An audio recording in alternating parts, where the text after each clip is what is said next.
Hi friends, നമ്മളിന്ന് പഠിക്കാൻ പോകുന്നത് സാമൂഹ്യശാസ്ത്രം സെക്കൻഡ് 10ാം ക്ലാസ്സിലെ സാമൂഹ്യശാസ്ത്രം സെക്കൻഡ് 4ാമത്തെ ചാപ്റ്ററായിട്ടുള്ള ഉപഭോക്താവ്, അവകാശങ്ങളും സംരക്ഷണവും എന്നുള്ള ചാപ്റ്ററാണ്. നോക്കാം. എന്തൊക്കെയാണ്? വിൽപ്പനക്കാരും വാങ്ങുന്നവരും തമ്മിൽ അടുത്ത ബന്ധം സ്ഥാപിക്കുന്ന ഇടത്തെ നമുക്ക് വിപണി അഥവാ കമ്പോളം എന്ന് വിളിക്കാം. വിൽപ്പനക്കാരും വാങ്ങുന്നവരും തമ്മിൽ അടുത്ത ബന്ധം സ്ഥാപിക്കുന്ന ഇടത്തെ നമുക്ക് കമ്പോളം അഥവാ മാർക്കറ്റ് എന്ന് വിളിക്കാം. മനുഷ്യൻ തൻ്റെ ആവശ്യങ്ങൾ നിറവേറ്റുന്നതിനായി സാധനങ്ങളും സേവനങ്ങളും വാങ്ങി ഉപയോഗിക്കുന്നതിനെ ഉപഭോഗം അഥവാ കൺസംഷൻ എന്നും, വില കൊടുത്തോ വില കൊടുക്കാമെന്ന കരാറിലോ സാധന സേവനങ്ങൾ വാങ്ങി ഉപയോഗിക്കുന്ന ആളാണ് ഉപഭോക്താവ് എന്നും നമ്മൾ മുൻ ക്ലാസ്സുകളിൽ പഠിക്കുന്നുണ്ട്. അപ്പോൾ എന്താണ്? മനുഷ്യൻ തൻ്റെ ആവശ്യങ്ങൾ നിറവേറ്റുന്നതിനായി സാധനങ്ങളും സേവനങ്ങളും വാങ്ങി ഉപയോഗിക്കുന്നതിനെ ഉപഭോഗമെന്നും, വില കൊടുത്തോ വില കൊടുക്കാമെന്ന കരാറിലോ സാധനങ്ങൾ സേവനങ്ങൾ എന്നിവ വാങ്ങി ഉപയോഗിക്കുന്ന ആളെ എന്ത് പറയുന്നു? കൺസ്യൂമർ അഥവാ ഉപഭോക്താവ് എന്ന് പറയുന്നു.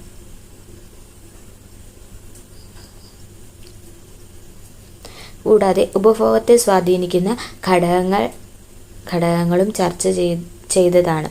എന്തൊക്കെയാണ്? സാധനങ്ങളുടെ വില നമ്മൾ പർച്ചേസ് ചെയ്യുമ്പോൾ അതിനെ ബാധിക്കുന്ന കാര്യങ്ങളാണ്. സാധനങ്ങളുടെ വില, അതിൻ്റെ ക്വാളിറ്റി, ക്വാണ്ടിറ്റി ഒക്കെ നോക്കുക. ഉപഭോക്തൃ സംതൃപ്തി, കൺസ്യൂമർ സാറ്റിസ്ഫാക്ഷൻ എന്നാൽ എന്താണ്? സാധനങ്ങളും സേവനങ്ങളും ഉപയോഗിക്കുന്നതിലൂടെ ഉപഭോക്താവിന് സംതൃപ്തി ലഭിക്കുന്നു.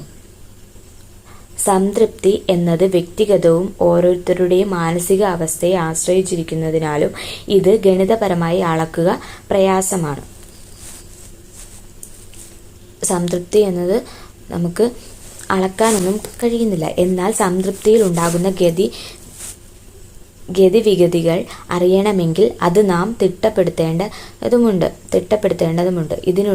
ഇതിനുള്ള ആദ്യ ശ്രമം നടത്തിയത് ആൽഫ്രഡ് മാർഷൽ എന്ന സാമ്പത്തിക ശാസ്ത്രജ്ഞനാണ്. അതായത് സാറ്റിസ്ഫാക്ഷൻ എന്നുള്ളതിൻ്റെ കൺസ്യൂമർ സാറ്റിസ്ഫാക്ഷൻ, അതിൻ്റെ ആദ്യമായിട്ട് അതിനൊരു ശ്രമം നടത്തിയത് ആരാണ്? തിട്ടപ്പെടുത്താനുള്ള ശ്രമം നടത്തിയതാണ് ആൽഫ്രഡ് മാർഷൽ എന്ന സാമ്പത്തിക ശാസ്ത്രജ്ഞൻ. ഉപഭോഗം വഴി ലഭിക്കുന്ന സംതൃപ്തിയെ സാധന സേവനങ്ങളുടെ ഉപയുക്തതയായി കണക്കാക്കാം. എന്താണ് ഉപയുക്തത അഥവാ യൂട്ടിലിറ്റി എന്നാൽ എന്താണ്? ഒരു വസ്തു ഉപഭോഗം ചെയ്യുമ്പോൾ അതിൽ നിന്ന് ലഭിക്കുന്ന സംതൃപ്തിയെ ഉപയുക്തത അഥവാ യൂട്ടിലിറ്റി എന്നാണ് വിളിക്കുന്നത്.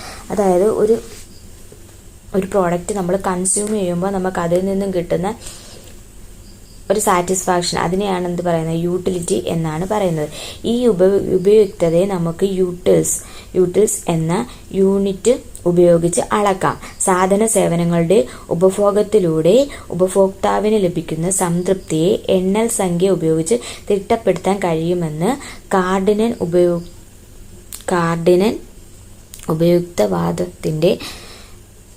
ഉപയുക്തവാദത്തിൽ പറയുന്നു. കാർഡിനൻ ഉപയുക്തവാദത്തിൽ എന്താണ് പറയുന്നത്? നമ്മളൊരു സാധനം മേടിച്ച് അതിൽ നിന്ന് നമുക്കതിന് കിട്ടുന്ന സാറ്റിസ്ഫാക്ഷൻ ഉണ്ടല്ലോ, ആ സംതൃപ്തിയെ എണ്ണൽ സംഖ്യ ഉപയോഗിച്ച് തിട്ടപ്പെടുത്താൻ കഴിയുമെന്നാണ് കാർഡിനൽ ഉപയുക്തവാദത്തിൽ പറയുന്നത്. ഉപയുക്തതയിൽ വരുന്ന മാറ്റം സാധന സേവനങ്ങളുടെ തിരഞ്ഞെടുപ്പിനെയും ഉപഭോഗത്തെയും സ്വാധീനിക്കാം. നിശ്ചിത സമയത്ത് ഒരു വസ്തു തുടർച്ചയായി ഉപഭോഗം നടത്തുമ്പോൾ ഉപയുക്തതയിൽ വരുന്ന മാറ്റം അറിയണമെങ്കിൽ ഉപയുക്തതയുടെ അളവുകളെ പറ്റി അറിയേണ്ടതുണ്ട്. അവ ഏതൊക്കെയാണെന്ന് നോക്കാം. അപ്പോൾ ആദ്യം തന്നെ കൊടുത്തിരിക്കുന്നത് മൊത്ത ഉപയുക്തത അഥവാ ടോട്ടൽ യൂട്ടിലിറ്റി, TU എന്ന ഷോർട്ട് ഫോം. ഒരു വസ്തുവിൻ്റെ പല യൂണിറ്റുകൾ തുടർച്ചയായി ഉപയോഗിക്കുമ്പോൾ അതിൽ നിന്ന് ഒരു വ്യക്തിക്ക് ലഭിക്കുന്ന ഉപയുക്തതയുടെ ആകെത്തുകയാണ് മൊത്ത ഉപയുക്തത അഥവാ ടോട്ടൽ യൂട്ടിലിറ്റി. ഒരു പ്രോഡക്റ്റിൻ്റെ പല യൂണിറ്റുകൾ തുടർച്ചയായി ഉപയോഗിക്കുമ്പോൾ അതിൽ നിന്ന് ഒരു വ്യക്തിക്ക് കിട്ടുന്ന ഉപയുക്തതയാണ്, യൂട്ടിലിറ്റിയാണ് ടോട്ടൽ യൂട്ടിലിറ്റി അഥവാ മൊത്തം ഉപയുക്തത എന്ന് പറയുന്നത്. ഇനി സീമാന്ത ഉപയുക്തത അഥവാ മാർജിനൽ യൂട്ടിലിറ്റി. ഒരു വസ്തുവിൻ്റെ ഒരു അധിക യൂണിറ്റ് ഉപഭോഗം ചെയ്യുമ്പോൾ മൊത്തം ഉപയുക്തതയിൽ ഉണ്ടാകുന്ന മാറ്റത്തെ സീമാന്ത ഉപയുക്തത എന്ന് പറയുന്നു. ഇത് എങ്ങനെയാണ് പ്രവർത്തിക്കുന്നതെന്ന് ഒരു ഉദാഹരണം വഴി പറഞ്ഞിട്ടുണ്ട്. നിങ്ങളുടെ ക്ലാസ്സിലെ നീനയ്ക്ക് ഏറ്റവും ഇഷ്ടപ്പെട്ട പഴം ഓറഞ്ച് ആണെന്ന് കരുതുക. അവൾക്ക് നിങ്ങൾ ഓരോ ഓറഞ്ചായി കഴിക്കാൻ കൊടുക്കുന്നു എന്ന് സങ്കല്പിക്കുക. ഒന്നാമത്തെ ഓറഞ്ച് കഴിക്കുമ്പോൾ അവൾക്ക് വലിയ സംതൃപ്തി ആയിരിക്കും ലഭിക്കുക. അപ്പോൾ അതിൽ നിന്നും 20 യൂട്ടിൽസ് സംതൃപ്തി ലഭിച്ചുവെന്ന് കരുതുക. നീനയ്ക്ക് രണ്ടാമതായി ഒരു ഓറഞ്ച് കൂടി കഴിക്കാൻ നൽകിയാൽ അതിൽ നിന്നും ആദ്യത്തേതിൻ്റെ അത്ര സംതൃപ്തി സാധാരണഗതിയിൽ ലഭിക്കണമെന്നില്ല. രണ്ടാമത്തെ ഓറഞ്ചിൽ നിന്ന് 18 യൂട്ടിൽസ് സംതൃപ്തി ലഭിക്കുന്നു എന്നിരിക്കട്ടെ. അങ്ങനെ 2 ഓറഞ്ചുകളിൽ നിന്നുമായി ലഭിച്ച മൊത്തം സംതൃപ്തി എത്രയാണ്? 38 യൂണിറ്റ്സ് ആണ്. അതായത് രണ്ടാമത്തെ ഓറഞ്ചിൻ്റെ ഉപഭോഗത്തിലൂടെ ലഭിച്ച 18 യൂട്ടിൽസ് ആണ് അവിടെ സീമാന്ത ഉപയുക്തത, അഥവാ 38 - 20 എന്നുള്ള 18.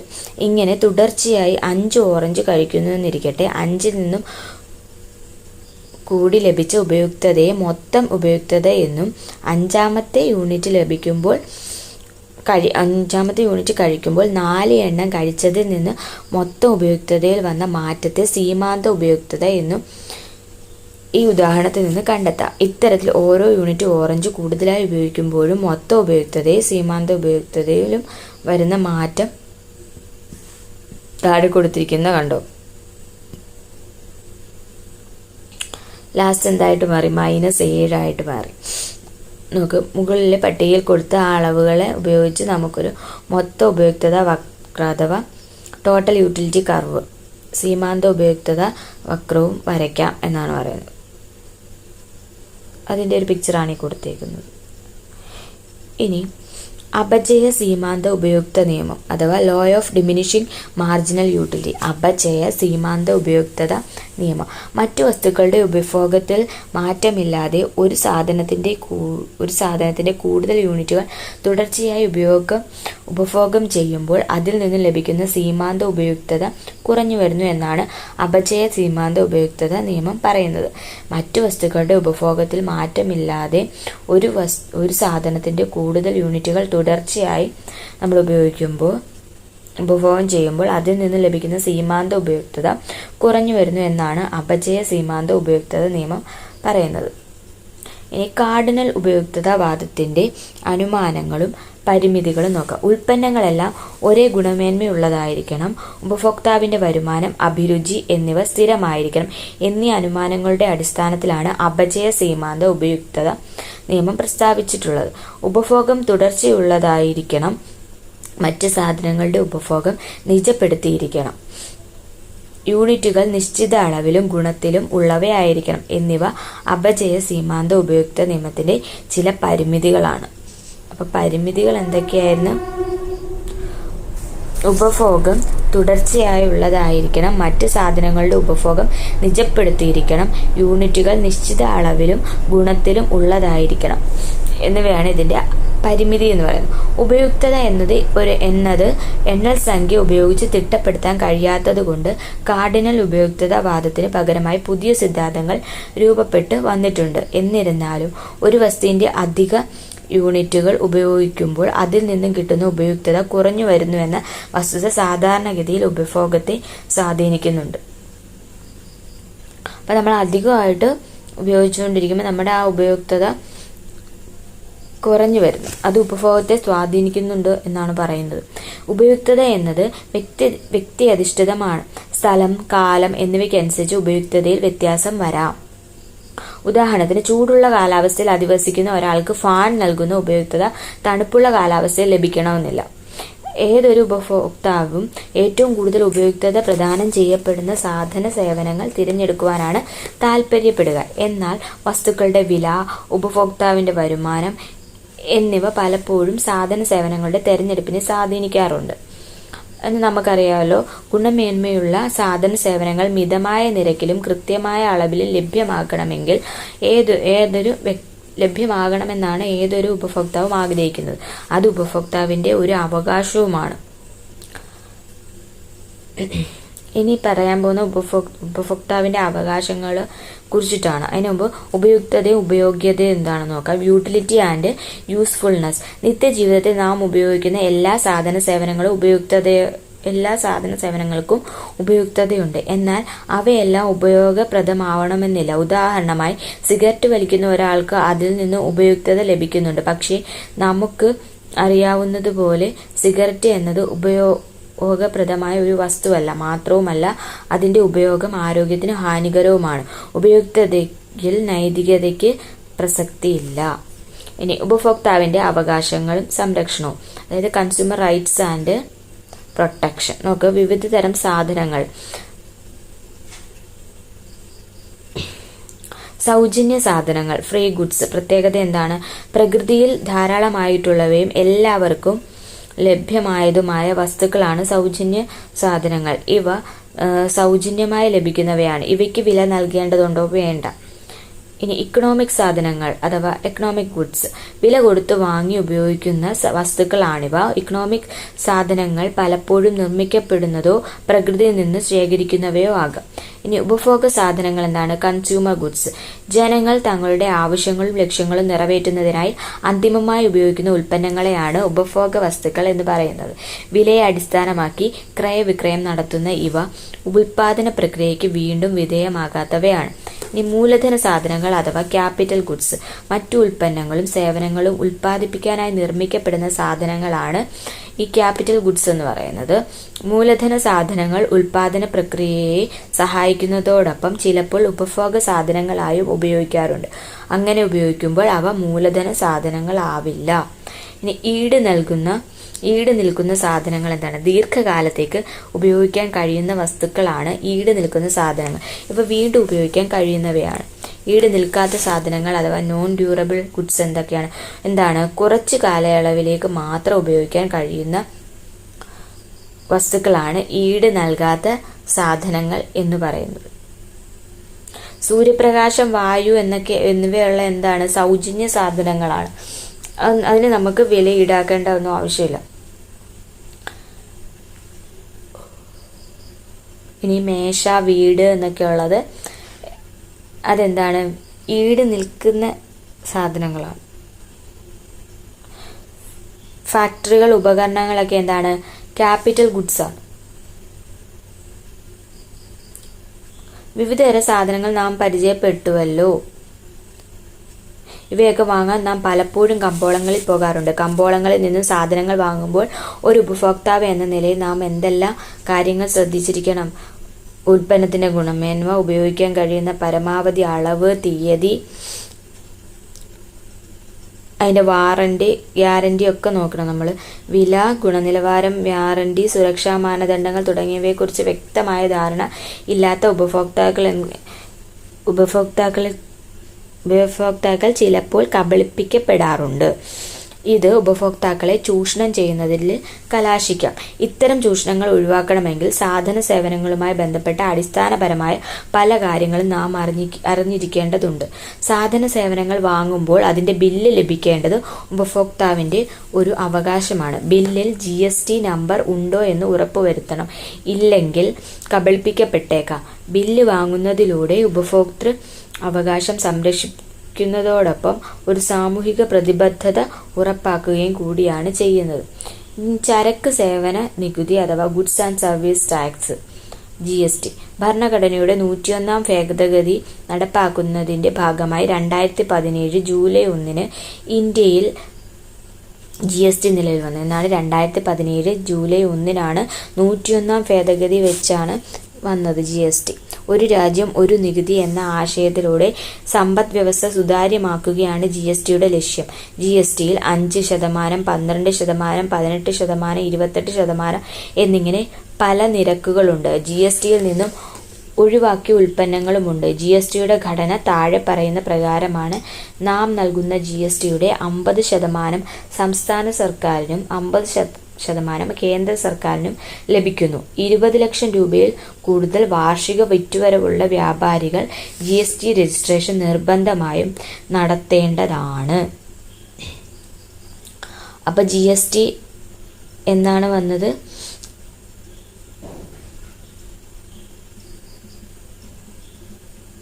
2017 ജൂലൈ 1. 2017 ജൂലൈ 1 GST വന്നത്. എത്രാമത്തെ ഭേദഗതിയിലൂടെയാണ്? 101 ഭേദഗതിയിലൂടെ. ഇനി ഇപ്പോൾ നമ്മുടെ സ്ലാബിൽ വ്യത്യാസം വന്നിട്ടുണ്ട്. 5%, 18%.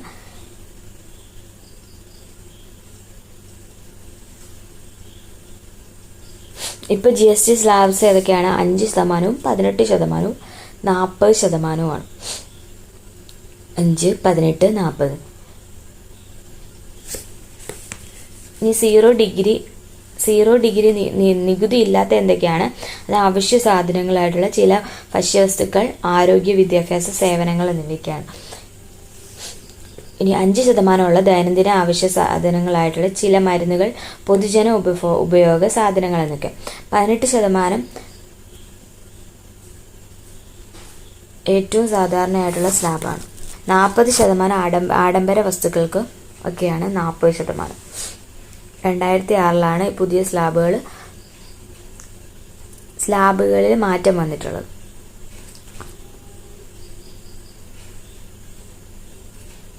ഇനി അടുത്ത എന്താണ്?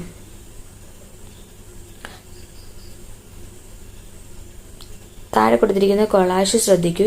ഏതെല്ലാം തരത്തിലുള്ള തട്ടിപ്പുകളാണ് നമുക്ക് ചുറ്റും നടക്കുന്നതെന്ന് നിരീക്ഷിക്കൂ. അച്ചടി, ഇലക്ട്രോണിക് മാധ്യമങ്ങളിൽ ഇതുപോലെ വാർത്തകൾ നാം ധാരാളമായി കാണാറുണ്ട്. ഉപഭോക്താവിൻ്റെ അവകാശങ്ങൾ ലംഘിക്കപ്പെടുക, ഉപഭോക്താവ് വഞ്ചിക്കപ്പെടുക എന്നീ സാഹചര്യങ്ങളാണ് ഇത്തരം വാർത്തകളുടെ അടിസ്ഥാനം.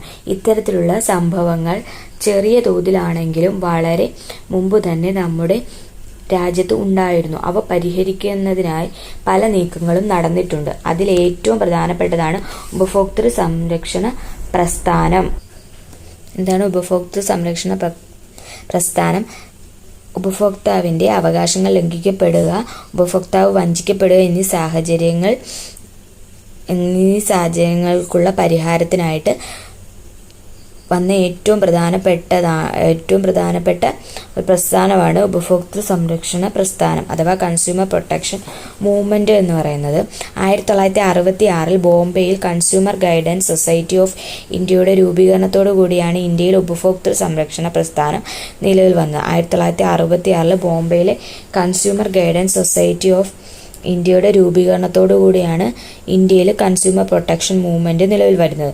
ഉപഭോക്താവിൻ്റെ അവകാശങ്ങൾ സംരക്ഷിക്കുന്നതിനും ക്ഷേമം ഉറപ്പാക്കുന്നതിനും വേണ്ടി രൂപം കൊണ്ട ഒരു സാമൂഹിക മുന്നേറ്റമാണ് ഇത്. ഉപഭോക്താക്കളെ വഞ്ചിക്കുന്ന സ്ഥാപനങ്ങളിൽ പ്രവർത്തിക്കുന്ന വിവിധ ഉപഭോക്തൃ സംഘടനകളും വ്യക്തികളുമാണ് ഈ പ്രസ്ഥാനത്തിനെ മുന്നോട്ട് നയിക്കുന്നത്. ഇവയുടെ ലക്ഷ്യങ്ങൾ താഴെ പറയുന്നവയാണ്.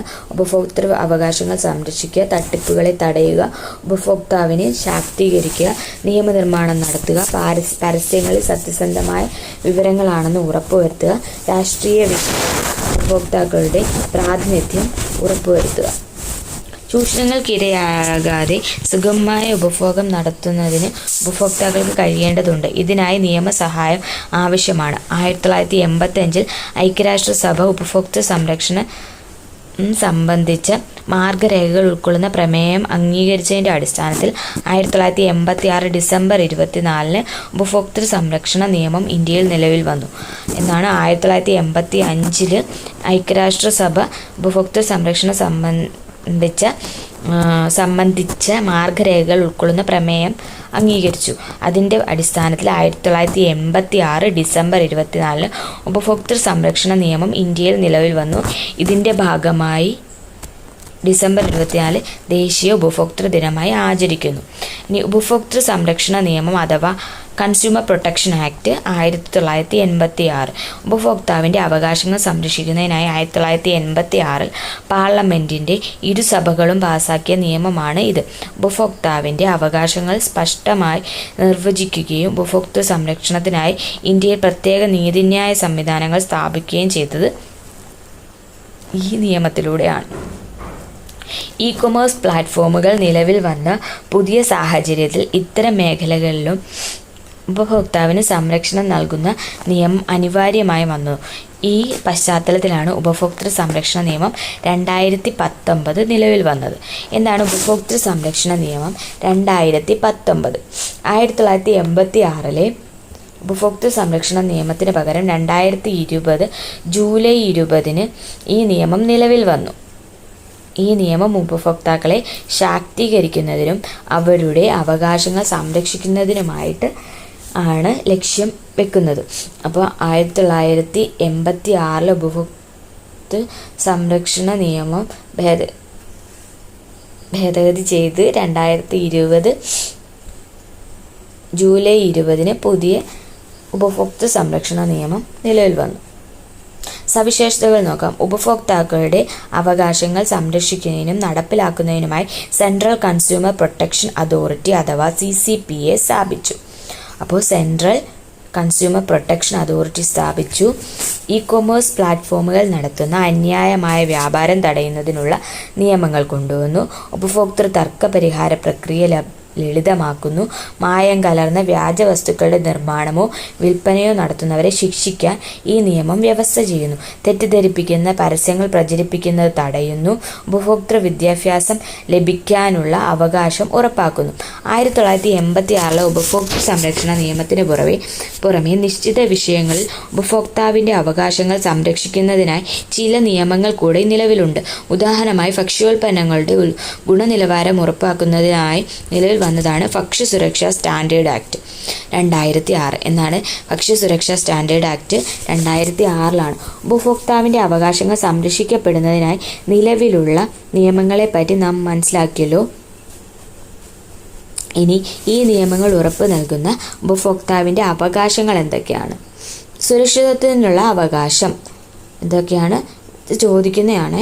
സുരക്ഷിതത്വത്തിനുള്ള അവകാശം ജീവനും സ്വത്തിനും അപകടമായ സാധന സേവനങ്ങളുടെ വിപണനത്തിൽ നിന്നും രക്ഷ നേടാനുള്ള അവകാശമാണ് സുരക്ഷിതത്വത്തിനുള്ള അവകാശം. ഇനി തിരഞ്ഞെടുക്കാനുള്ള അവകാശം മത്സരാധിഷ്ഠിത വിലയിൽ സാധന സേവനങ്ങൾ തിരഞ്ഞെടുക്കാനുള്ള അവകാശം. ഇപ്പം ഒരു സാധനം തന്നെ പല വിലയിൽ, ഇപ്പം കൂടിയ വിലയും കുറഞ്ഞ വിലയും കാണും.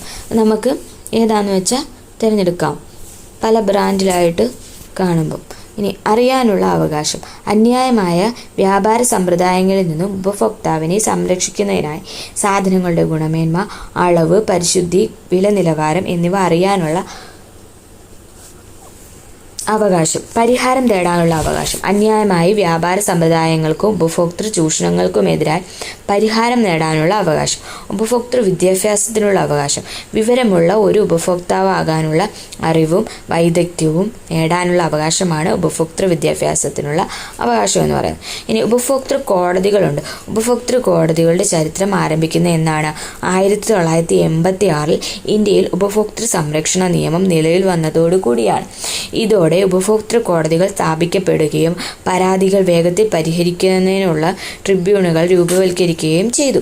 ഉപഭോക്തൃ കോടതികളെ 3 തലത്തിൽ വിന്യസിച്ചിട്ടുണ്ട്. ഉപഭോക്തൃ തർക്ക പരിഹാര സംവിധാനത്തിൻ്റെ ഘടന എന്താണ്? സുപ്രീം കോടതി, അതാണ് ഏറ്റവും മുകളിലുള്ളത്. ആദ്യത്തെ ജില്ലാ ഉപഭോക്തൃ തർക്ക പരിഹാര കമ്മീഷൻ. 1 കോടി രൂപ വരെയുള്ള നഷ്ടപരിഹാരം വരുന്ന കേസുകളാണ് ജില്ലാ ഉപഭോക്തൃ തർക്ക പരിഹാര കമ്മീഷനിൽ കൊടുക്കാൻ കഴിയുന്നത്. ഇനി അതിന് മുകളിലാണ് സംസ്ഥാന ഉപഭോക്തൃ തർക്ക പരിഹാര കമ്മീഷൻ. 1 കോടി മുതൽ 10 കോടി രൂപ വരെയുള്ള നഷ്ടപരിഹാരം വരുന്ന കേസുകളാണ് ഇവിടെ വാദിക്കുന്നത്. ഇനി അടുത്തത് അതിന് മുകളിലുള്ളതാണ് ദേശീയ ഉപഭോക്തൃ തർക്ക പരിഹാര കമ്മീഷൻ. അത് 10 കോടിക്ക് മുകളിൽ വരുന്ന 10 കോടി രൂപയ്ക്ക് മുകളിൽ നഷ്ടപരിഹാരം വരുന്ന കേസുകളാണ്. ഇത് ഇമ്പോർട്ടൻ്റ് ആയിട്ടുള്ള ഭാഗമാണ്, ചോദിക്കും. ഇപ്പം ജില്ലാ ഉപഭോക്തൃ കോടതി എത്ര രൂപ വരെയുള്ള നഷ്ടപരിഹാരത്തിനുള്ളതാണ് കേസ് കൊടുക്കാൻ കഴിയുന്നതെന്ന് ചോദിച്ചാൽ 1 കോടി രൂപ വരെ നഷ്ടപരിഹാരം വരുന്ന കേസുകളാണ് നമുക്ക് കൊടുക്കാൻ പറ്റുന്നത്. സംസ്ഥാന ഉപഭോക്തൃ തർക്ക പരിഹാര കമ്മീഷനിൽ 1 കോടി മുതൽ 10 കോടി രൂപ വരെ. ദേശീയ ഉപഭോക്തൃ തർക്ക പരിഹാര കമ്മീഷനിൽ 10 കോടി രൂപയ്ക്ക് മുകളിൽ നഷ്ടപരിഹാരം വരുന്ന കേസുകളാണ് കൊടുക്കാൻ കഴിയുന്നത്. ഇനി ഉപഭോക്തൃ തർക്കങ്ങളിൽ ഇടപെട്ട് നഷ്ടപരിഹാരം ഉൾപ്പെടെ ഉപഭോക്താവിന് നീതി ലഭിക്കുന്നതിന് ഉപഭോക്തൃ കോടതികൾ നിർണായക പങ്ക് വഹിക്കുന്നു. ഇന്ത്യയിലാകമാനം 600-ലധികം ജില്ലാ ഫോറങ്ങളും 35 സംസ്ഥാന കമ്മീഷനുകളും നിലവിലുണ്ട്. ഇതിനെല്ലാം മുകളിലായി national consumer disputes redressal commission NCDRC എന്ന അപ്പെക്സ് ബോഡിയുണ്ട്. അപ്പെക്സ് ബോഡി ഏതാണ്? NCDRC, national consumer disputes redressal commission. അതായത് ഇന്ത്യയിൽ ആകമാനം 600-ലധികം ജില്ലാ ഫോറങ്ങളും 35 സംസ്ഥാന കമ്മീഷനുകളും നിലവിലുണ്ടെന്നാണ് പറയുന്നത്. ഇനി ഉപഭോക്തൃ സംരക്ഷണ നിയമപ്രകാരം ഉപഭോക്തൃ കോടതികൾക്ക് പുറമെ ത്രിതല ഉപദേശക സമിതിയും നിലവിലുണ്ട്. അവ എന്തൊക്കെയാണ്? ജില്ലാ ഉപഭോക്തൃ സംരക്ഷണ കൗൺസിൽ, സംസ്ഥാന ഉപഭോക്തൃ സംരക്ഷണ കൗൺസിൽ, ദേശീയ ഉപഭോക്തൃ സംരക്ഷണ കൗൺസിൽ. അപ്പോൾ ജില്ലാ, സംസ്ഥാന, ദേശീയ ഉപഭോക്തൃ സംരക്ഷണ കൗൺസിലുകളും ഉണ്ട്. അതായത് സർക്കാരുകൾക്ക് ഉപഭോക്താവിൻ്റെ അവകാശങ്ങളുമായി ബന്ധപ്പെട്ട കാര്യങ്ങളിൽ ഉപദേശം നൽകുക എന്നതാണ് ഈ സമിതികളുടെ ധർമ്മം എന്ന് പറയുന്നത്. ഇനി വിവിധ തരം കബളിപ്പിക്കലുകളും അവ പരിഹരിക്കാനായി സമീപിക്കാവുന്ന സ്ഥാപനങ്ങളും മാർഗങ്ങളും നോക്കാം. വിദ്യാഭ്യാസ സ്ഥാപനങ്ങളുമായി ബന്ധപ്പെട്ട തട്ടിപ്പുകൾക്ക് UGC, AICTE, സ്റ്റേറ്റ് ബോർഡ് എന്നിവയുമായി ബന്ധപ്പെടുക. പിന്നെ ഉപഭോക്തൃ ഫോറത്തെ സമീപിക്കുക, പോലീസിൽ പരാതി നൽകുക, വിദ്യാഭ്യാസ മന്ത്രാലയവുമായി ബന്ധപ്പെടുക. ഇത്രയും ചെയ്യാൻ പറ്റും. ഇനി ആരോഗ്യരംഗത്തെ കബളിപ്പുകൾക്കായിട്ട് സ്റ്റേറ്റ് അതിന് പരിഹാരം നേടാൻ സ്റ്റേറ്റ് അഥവാ സ്റ്റേറ്റ് അല്ലെങ്കിൽ നാഷണൽ മെഡിക്കൽ കൗൺസിലിലെ ഗ്രീവൻസ് പോർട്ടൽ വഴി പരാതി നൽകുക. ആരോഗ്യ വിഭാഗം ഡയറക്ടർക്ക് റിപ്പോർട്ട് സഹിതം പരാതിപ്പെടുക. പിന്നെ ഗുരുതരമായ ആരോഗ്യ തട്ടിപ്പുകൾക്ക് ഹൈക്കോടതിയിലും സുപ്രീം കോടതിയിലും പബ്ലിക് ഇൻട്രസ്റ്റ് ലിറ്റിഗേഷൻ ഫയൽ ചെയ്യാം, PIL ഫയൽ ചെയ്യാം. ഇനി ആരോഗ്യ സേതു ആപ്പ് വഴി പരാതി നൽകാം. ഇനി വിദേശത്ത് ജോലി വാഗ്ദാനം ചെയ്ത് നടത്തുന്ന പറ്റിക്കലുകൾ, അതിന് പ്രൊട്ടക്ടറേറ്റ് ഓഫ് എഗ്രിമെൻറ്റ്സ് POE വഴി പരാതി നൽകുക. IPC സെക്ഷൻ 420 പ്രകാരം കേസ് ഫയൽ ചെയ്യാം. IPC സെക്ഷൻ 420 പ്രകാരം കേസ് ഫയൽ ചെയ്യാം. പിന്നെ വിദേശത്ത് എത്തിയ ശേഷമാണ് പറ്റിക്കപ്പെട്ടതെങ്കിൽ ഇന്ത്യൻ എംബസി അഥവാ ഹൈക്കമ്മീഷനിൽ പരാതി സമർപ്പിക്കുക. പ്രവാസി ഭാരതീയ സഹായ കേന്ദ്രമായി PBSK അതുമായിട്ട് ബന്ധപ്പെടാം. അവരുടെ ടോൾ ഫ്രീ നമ്പർ എത്രയാണ്? 1800113090. ഓൺലൈൻ തട്ടിപ്പുകൾക്ക് സൈബർ ക്രൈം സെല്ലിൽ പരാതിപ്പെടുക. പിന്നെ സെർട്ടൈൻ എന്ന പോർട്ടലിൽ റിപ്പോർട്ട് ചെയ്യുക. Indian computer emergency response team അല്ലെങ്കിൽ പിന്നെ ദേശീയ ഉപഭോക്തൃ ഹെൽപ്പ് ലൈൻ വഴിയോ, അതായത് info@crt.in.org എന്നുള്ള അഡ്രസ്സിലോ പരാതി സമർപ്പിക്കാം. ഇനി ബാങ്കിങ് രംഗത്തെ കബളിപ്പിക്കലുകൾക്ക് ബാങ്ക് ഗ്രീവൻസ് റിഡ്രസൽ മെക്കാനിസത്തിലെ അഥവാ ബ്രാഞ്ച് മാനേജറെ സമീപിക്കാം. 30 ദിവസത്തിനുള്ളിൽ ബാങ്ക് മറുപടി തരാത്ത പക്ഷം RBI ഓംബുഡ്സ്മാനെ സമീപിക്കാം. ബാങ്കിങ് ഓംബുഡ്സ്മാൻ ടോൾ ഫ്രീ നമ്പറാണ് 14448. ഇനി പരാതികൾ എങ്ങനെ സമർപ്പിക്കാം? ഒരു ഉപഭോക്താവ് കബളിപ്പിക്കപ്പെട്ടാൽ ബന്ധപ്പെട്ട ഓഫീസിലോ ഉപഭോക്തൃ കോടതികളിലോ പരാതി നൽകാം. പരാതിയുള്ള ഏതൊരാൾക്കും വെള്ള പേപ്പറിൽ പരാതി വിശദമായി എഴുതി ഉപഭോക്തൃ തർക്ക പരിഹാര കോടതിയിൽ നേരിട്ട് സമർപ്പിക്കാവുന്നതാണ്. പരാതിയോടൊപ്പം തെളിവായി ആവശ്യമായ രേഖകളും ചേർക്കേണ്ടതാണ്. ഇവിടെയാണ് സാധാരണ സാമഗ്രികൾ വാങ്ങുമ്പോൾ ബില്ല് ചോദിച്ചു വാങ്ങേണ്ടതിൻ്റെ പ്രസക്തി വ്യക്തമാക്കുന്നത്. ഇനി ചിഹ്നം നോക്ക്. ISI മാർക്ക് ബന്ധപ്പെട്ട മേഖല നോക്കാം. ചില ഗുണമേന്മ ചിഹ്നങ്ങളാണ്. Bureau of Indian standard BIS ഉൽപ്പന്നങ്ങളുടെ നിശ്ചിത ഗുണനിലവാരം ഉറപ്പാക്കുന്നതിന് ISI മുദ്ര നൽകുന്നു. വൈദ്യുത ഉപകരണങ്ങൾ, സിമൻറ്റ്, പേപ്പർ, പെയിൻറ്റ്, പിന്നെ ഗ്യാസ് സിലിണ്ടർ തുടങ്ങിയ വ്യാവസായിക ഉൽപ്പന്നങ്ങളിൽ ഈ ചിഹ്നം കാണാം. ഇനി അഗ്മാർക്ക് കാർഷിക വന ഉൽപ്പന്നങ്ങളുടെ ഗുണമേന്മ ഉറപ്പാക്കുന്നതിന് ഈ ചിഹ്നം ഉപയോഗിക്കും. ഇനി FSSAIയോ, അത് ഭക്ഷ്യ സുരക്ഷ ഉറപ്പാക്കുന്നതാണ് FSSAI. ഇനി ഉപഭോക്താക്കളെ ബോധവാന്മാരാക്കുന്നതിനും ഉൽപ്പന്നങ്ങൾ വാങ്ങി ഉപയോഗിക്കുന്നതിന് മുമ്പ് തന്നെ ഗുണമേന്മ ഉറപ്പുവരുത്തുന്നതിനും വേണ്ടി ഉൽപ്പന്നങ്ങളുടെ ലേബലിന്മേൽ മുകളിൽ സൂചിപ്പിച്ചിട്ടുള്ള ചില ചിഹ്നങ്ങൾ കൊടുക്കാറുണ്ട്. അവ ശ്രദ്ധിച്ചിട്ടുണ്ടോ? ഇനി അശ്രദ്ധയും അറിവില്ലായ്മയും കബളിപ്പിക്കപ്പെടലും. എന്തുകൊണ്ടാണ് ഉപഭോക്താവ് കബളിപ്പിക്കപ്പെടുന്നത്? പലപ്പോഴും ഉപഭോക്താവിൻ്റെ അശ്രദ്ധയും അജ്ഞതയും കബളിപ്പിക്കപ്പെടലിന് കാരണമാകാറില്ലേ? താഴെ കൊടുത്തിരിക്കുന്ന ചോദ്യാവലികളിൽ നിങ്ങളുടെ കുടുംബത്തിൽ ബാധകമായവ രക്ഷിതാക്കളുടെ സഹായത്തോടു കൂടി മാർക്ക് ചെയ്യാവുന്നതാണ്. സാധന സേവനങ്ങൾ വാങ്ങുമ്പോൾ അളവ് തൂക്കം നമ്മൾ ശരിയാണോ എന്ന് പരിശോധിക്കണം. പിന്നെ വാങ്ങുന്ന ഉൽപ്പന്നത്തിന് പരമാവധി കാലയളവ് നിരീക്ഷിക്കണം. ഇതൊക്കെ നമ്മൾ ശ്രദ്ധിക്കേണ്ട കാര്യങ്ങളാണ്. സാധനങ്ങൾ രേഖപ്പെടുത്തിയ വിലയും ബില്ലിൽ അടിച്ച വിലയും തുല്യമാണോ എന്ന് നോക്കണം. കേടുപാടുകൾ കൂടിയ സാധനങ്ങൾ കടയിൽ നിന്നും ലഭിച്ചിട്ടുണ്ടോ ഉണ്ടെങ്കിൽ അത് മാറ്റി വാങ്ങിക്കുക. ഉൽപ്പന്നത്തിൽ ഉപയോഗിച്ചിട്ടുള്ള ഘടകങ്ങൾ എന്തൊക്കെയാണെന്ന് നമുക്ക് ശ്രദ്ധിച്ച് വേണം വാങ്ങിക്കാൻ. ഉൽപ്പന്ന ലേബലുകളിൽ നിർമ്മാണ തീയതി പരിശോധിക്കേണ്ടതുണ്ട്. പിന്നെ വാങ്ങുന്ന ഉൽപ്പന്നത്തിൻ്റെ വാറണ്ടി ഗ്യാരണ്ടി ഉണ്ടോ എന്ന് അതും പരിശോധിക്കണം. ഉൽപ്പന്നങ്ങളുടെ പുറത്ത് രേഖപ്പെടുത്തിയിട്ടുള്ള മുന്നറിയിപ്പുകൾ വായിക്കുന്നത് നല്ലതായിരിക്കും. ഉൽപ്പന്ന ലേബലിൽ കൊടുത്തിരിക്കുന്ന ചിഹ്നങ്ങളും ചിത്രങ്ങളും അവയുടെ അർത്ഥം ഉൾക്കൊണ്ടിട്ടാണോ വാങ്ങാറുള്ളത്.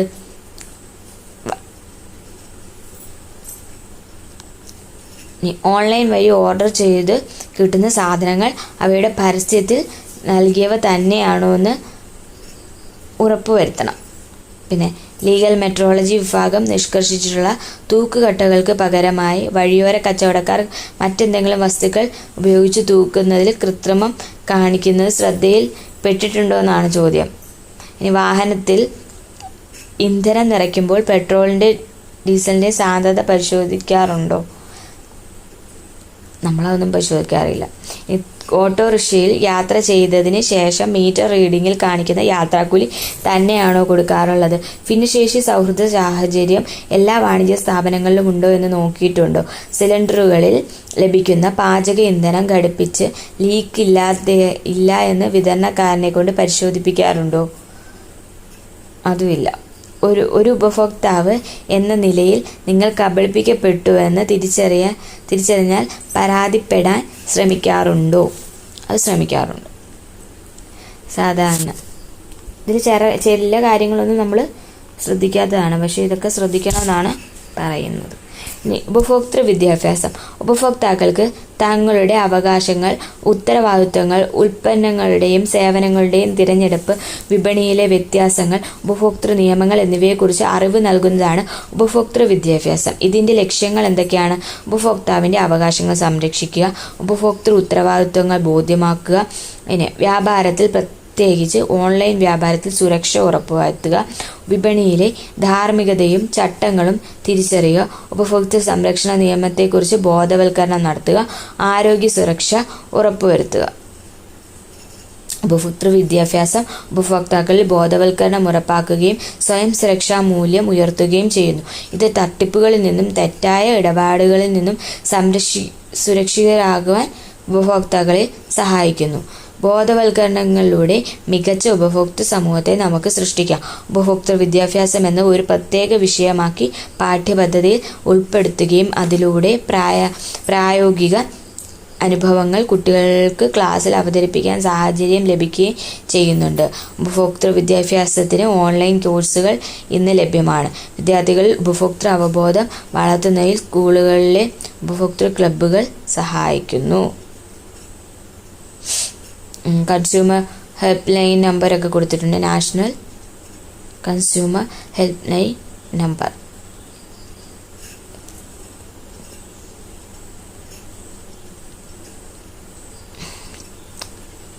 അവരുടെ ആപ്തവാക്കി നോക്കി. ജാഗോ, ഗ്രാഹക് ജാഗോ. സംസ്ഥാന കൺസ്യൂമർ ഹെൽപ്പ് ലൈൻ പരാതികൾ രജിസ്റ്റർ ചെയ്യുന്നതിന് consumer.affairs.kerala.gov.in എന്ന വെബ്സൈറ്റ് സന്ദർശിക്കുക. ഉപഭോക്താക്കൾക്ക് പരാതി നൽകാനായി 1800-425-1550, 1967, 1915 എന്നീ ടോൾ ഫ്രീ നമ്പറുകളിൽ വിളിക്കാം. ഉപഭോക്താക്കൾ തങ്ങളുടെ അവകാശങ്ങൾ അറിയുന്നതോടൊപ്പം നേരിടുന്ന പ്രശ്നങ്ങൾക്കെതിരെ പരാതിപ്പെട്ട് പരിഹാരം കാണാനും പ്രാപ്തരാകേണ്ടതുണ്ട്. ആവശ്യമുള്ള സാധന സേവനങ്ങൾ മാത്രം ഉപഭോഗം നടത്തുന്ന മനോഭാവം നാം വളർത്തേണ്ടതുണ്ട്. ഇത് സാധന സേവനങ്ങൾ ലഭ്യമല്ലാത്ത ജനസമൂഹത്തിൽ അവ ലഭിക്കാനുള്ള അവസരമാണ് ഒരുക്കുന്നത്. ഇതുവഴി സുസ്ഥിര ഉപഭോഗവും വികസനവും കൈവരിക്കാം. ഉൽപ്പാദകരും ഉപഭോക്താക്കളും ബന്ധപ്പെടുന്ന വ്യാപാര മേഖലയിൽ നൈതികത ഉറപ്പാക്കുന്നതിനായി ഉപഭോക്തൃ സംരക്ഷണ നിയമത്തിനും വലിയ പങ്കാണുള്ളത്. ഉപഭോക്തൃ വിദ്യാഭ്യാസം ലഭിച്ച പൗരബോധമുള്ള ഒരു സമൂഹത്തിൻ്റെ ഇടപെടൽ ഉപഭോക്തൃ സംരക്ഷണത്തിൽ ഉണ്ടാകണം. ഇത്രയാണ് ചാപ്റ്റർ. ഇത് കൺസ്യൂമർ പ്രൊട്ടക്ഷനൊക്കെ കുറിച്ചിട്ടാണ് പറയുന്നത്. ഇതിനകത്ത് കുറേ ക്വസ്റ്റ്യൻസ് നമുക്ക് PSCക്ക് ചോദിക്കുന്നതാണ്. അവരുടെ അവകാശങ്ങൾ എന്തൊക്കെയാണെന്നും പിന്നെ സമിതികളിൽ ഉപദേശ സമിതികളുടെ എണ്ണം, പിന്നെ ഈ ഉപഭോക്തൃ തർക്ക പരിഹാര സംവിധാനങ്ങളുടെ ഘടന, അതിനകത്ത് ഓരോ തലത്തിലും എത്ര രൂപ വരെയുള്ള കേസുകളാണ് സമീപിക്കേണ്ടത്, അതൊക്കെ റിപ്പീറ്റഡ് ആയിട്ടുള്ള ക്വസ്റ്റ്യൻസ് ആണ് ചോദിക്കുന്നത്. 1 കോടി താഴെയുള്ള കേസുകൾ, താഴെ നഷ്ടപരിഹാരം വരുന്ന കേസുകൾ എവിടെയാണ് കൊടുക്കേണ്ടത്? ജില്ലാ ഉപഭോക്തൃ തർക്ക പരിഹാര കമ്മീഷനിൽ. അങ്ങനെ ആ ക്വസ്റ്റ്യൻസൊക്കെ റിപ്പീറ്റഡ് ആയിട്ടുള്ള ചോദിക്കുന്നതാണ്. നല്ലപോലെ വായിച്ചു നോക്കാം. Thank you.